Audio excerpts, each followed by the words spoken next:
On today's Hey Cuzz podcast episode, we catch up with Pete Mangum, a talented actor, writer, director, and producer making waves in the film and television industry. You've seen him on screen in The Burial, Zero, and the hit television series Will Trent. But Pete isn't just in front of the camera, he is also behind it, crafting compelling stories like The Prospector. Family, please welcome Pete Mangum.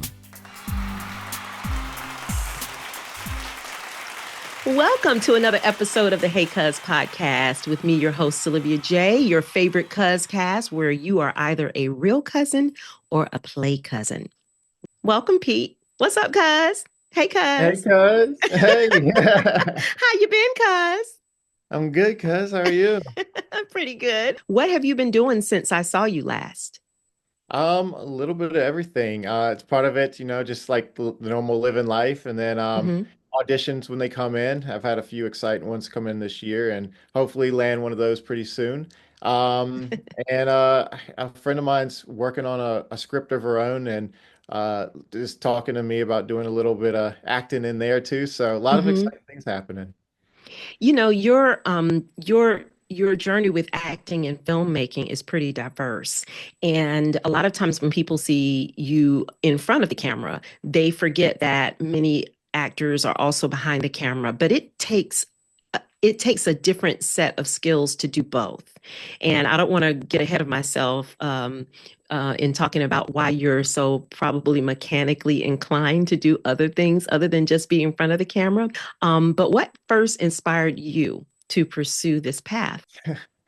So it's funny. I remember back in the days, now looking back, like when I was a kid, I've been cleaning a bunch of stuff out of my house and all, and I've come across these like old little Oh, scripts wow. and old little things I used to write. I'm like, huh, Oh. maybe that's where the seed came from. But it wasn't until like way later. So we'll dive into some of that later, but it's like I did go to grad school for something, not acting. And then Hmm. after that, I kind of was trying to find my feet. I was doing some stuff uh, kind of along with the things I majored in, but then there's something still missing, something inside, and I kept looking and looking, and I ended up taking my first acting class down in Atlanta, and it was with these really awesome people at Drama Inc., and I just fell in love with it. I was like, this is what I want to Hmm. do. Um, and How about that? I think all of us who pursue acting as a career is like there's something in you that it's not going to get filled with anything else, and you have to if acting's meant for you, you gotta go all in and you gotta keep chasing that. So yeah, so I Mhm. found it and I've kind of been pursuing it ever since. It's funny you said that because if it's in you, it's in you. If it's not, it's not. And we're in a time and age where people are having to revisit their outlooks. And I mean, I think that's always, but you're just hearing about the stories more and more. But you hear people say you should do what you love. I have this sign in my home that says, love what you do. That's not always easy because you don't get to do what you love. So transitioning, you've played so many dynamic roles. And even though you still have pretty much a young career, um, those roles, what has been your most challenging role so far? And how did you prepare for that? Yeah, so I think one of the most challenging roles that I faced so far was one that I actually wrote for myself, and it was actually the Prospector, and so I I worked understand. I worked very closely with a friend of mine who Allison Robertson, who was also in the movie with me, and Hmm. we did a bunch of rehearsals together, and I think when you write something and you're also acting you kind of start to kind of get stuck in kind of some certain little things and you want to kind You of give. micromanage yourself. Yeah, definitely. um so to kind of like break out of looking at myself and being able to just be free in the role, I kind of would ask other people to kind of watch our rehearsal and kind of give some feedback and stuff like that. So I wore a bunch of hats for that, but it was something I definitely took with me. And I think having people that you trust to give Hmm. you honest feedback about your work, and ways to improve it, because it's very much a collaborative art, and being open to stuff Hmm. like that. And I think my openness to that is even more so, having played football in college, that like, you're used to kind of getting critiqued, you're used to getting looking at the tape and watching it back, and it's definitely a skill to be able to take criticism and turn it into something positive. So it's yeah, stuff like that. So tell the viewers what your position was in football, because you see how lean he is. Like, dude, Yeah, so I really? was I was You a were fast, defensive I'm back. sure. Yeah, I had a nice little 40. I played defensive back for the University of North Carolina. And that itself was a whole journey. And I loved every minute of it, and being around my guys, my teammates every day, and it was a good time. Well, you answered my next question was how you balance wearing multiple hats, but not really. You just said that you wore multiple hats, but being, in front and behind the scenes, how do you manage? And have you grown since that time with being able to, because I write music and, I'm a musician, which, we talked about that. And I write, but then there are times I'm like, I'm not putting this song out. I remember when I started producing my own product, it got to be challenging because I started comparing it to what software other people were using. And they will come in your orbit. They somehow find you and they're like, well, I'm using, Adobe, Auto Tune and all this other stuff. And I'm like, I don't have that. I just have this basic cakewalk, and you start micromanaging yourself and the product is good. It's just raw. It's just what it took to start it is what it takes to push it out. So I know the challenges there. How do you manage wearing, multiple hats? And are you successful at it now? I try to be, but it definitely comes from a lot of bruises along the way. Um, What about the people around you? What are they yeah. telling you? Are they having intervention with you? Like, you may not need to do this. Um, well, for the most part, I've had a very supportive people in my life, Hmm. family and friends and all, who've really helped me, be able to pursue my dream and find my way. In terms of the whole wearing a lot of hats, though. Um, Hmm. so my first project that I wrote, directed, and acted in was The Prospector, and like I said, like it was a lot. Um, and it was basically a crash course in film school, but I loved And everything it was about it was dated. It was a that was it. It was a period period piece. piece. Yeah, yeah.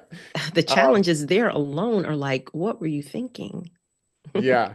So it was definitely an experience. And I think one of the biggest things I learned from that, and from a lot of other things that I've done in life, is you got to have the best people around you. Mhm. And especially like if I'm in the scene and need to be directing at the same time, or whatever, that it really you want to offload the responsibilities onto people who are good at what they do.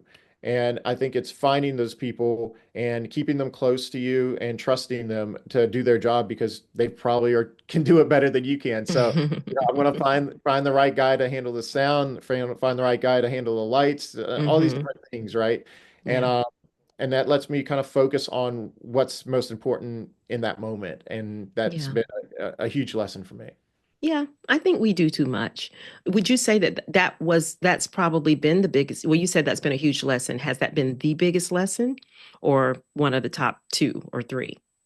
I think it's one of the top ones that I've learned, and I've probably had to learn it a few times over and over again.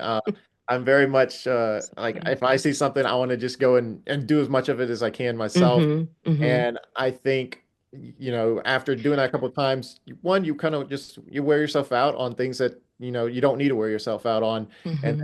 then you can focus on what's, like I said, like most important to the project. And at the basis of it is just delegating and letting other people soar in their respective talents. Exactly. It's Yeah. not easy to do that. So I admire you if you've gotten a little, bit farther along than maybe me. But what advice would you give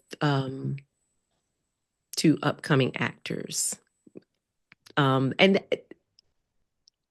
what real advice would you give to upcoming actors and filmmakers? So you'll have to separate the two because you're all of that.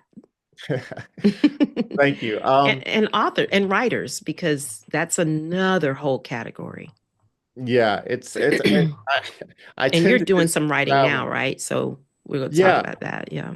sure. Yeah, I tend to like just travel and do whatever, like wherever I'm pulled to next. Hmm. And I think that's really important. Like you gotta trust where your heart pulls you, and Hmm. if and that could change, as you go through life.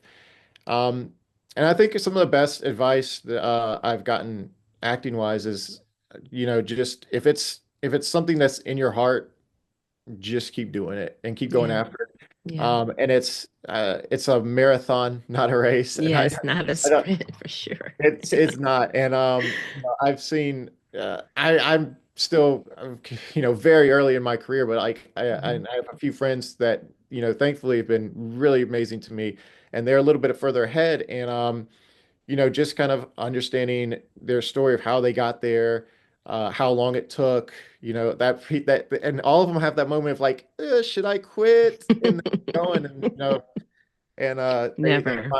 find their way, and yeah, exactly. Yeah. You're not going to quit if that's what's in you. Yeah. Um, It's not an and I option. think, yeah, I Well, think, the with you, so your background, you went to school to be, and drum roll, engineer. Big surprise. So engineers will always engineer the same way that life is always lifing. And I kind of feel like I miss my calling as two things, Pete, an engineer and perhaps a race car driver, because the inner Richard Petty comes out every now and then. And I think I'm good at it, you know? A race car driving video games are like my game. Like if they ever bought me a race car video game for Christmas at home, I probably would be like a global gamer. I think I'm so that good. So, but how anytime you as wanna anytime you wanna hop on a go-kart with me, I'll race you. what? Okay, challenge is on. Go karts. But because you have that background in engineering, recently there was this strike in the film industry because of AI Mm. and all the stuff. And AI is not bad. I mean, it's kind of like I always say with music and the piano and the C note. The C note is not bad. It's what you do or say with it that changes the structure of the song. But AI, we benefit from technology. But what do you think for the people that you just gave the advice to who want to get into acting? But what does that look like in the future landscape, or do you even know? Yeah, I think there's going to be a lot of things changing as we move forward, and Mm, um, I mean it's very hard to kind of predict where we'll land. yeah. I could But kind of how do you feel inside as an artist? I didn't mean to cut you off because I feel some kind of way about someone being able to speak into the microphone and create a whole song or emulate my voice. I'm like, what? That's me. How does it make you feel? yeah I I'm very mixed. I'm very mixed Hmm. feelings about it. Because like you said, like AI, if used properly, it can be beneficial to Hmm. humanity and things like that. And I think at the end of the day, it really boils down to realizing that AI is a tool like It's a everything else. tool. Yeah, And I think the most important thing for us to remember is that especially art comes from an experience. It comes from like the human experience. that's the And part. exactly. That's it, Pete. I was researching recently about, like podcasts, obviously, because I start a podcast.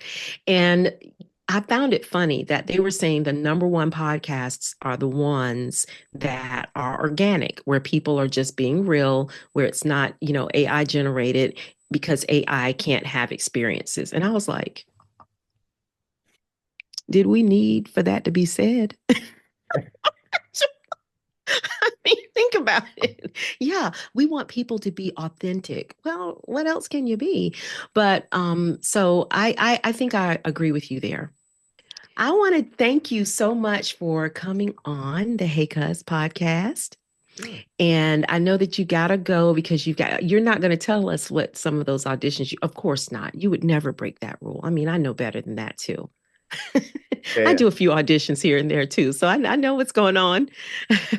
But I just appreciate your time. I appreciate your energy, and I'm sure I will see you again because we'll have another gathering, and when we do, we'll just catch up. But just for today, I want to let you know that Pete happens to be my real play cousin.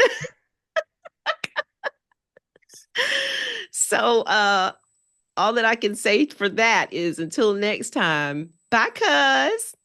Bye, Cuzz. I'm Pete Mangum, and you're tuned in to Hey Cuz podcast with my play cousin, Olivia J. Thank you for joining this episode of the Hey Cuz podcast with me, your host, Olivia J. I hope that you and will like, subscribe, and share. Don't forget to post your comments. We'd love to hear from you.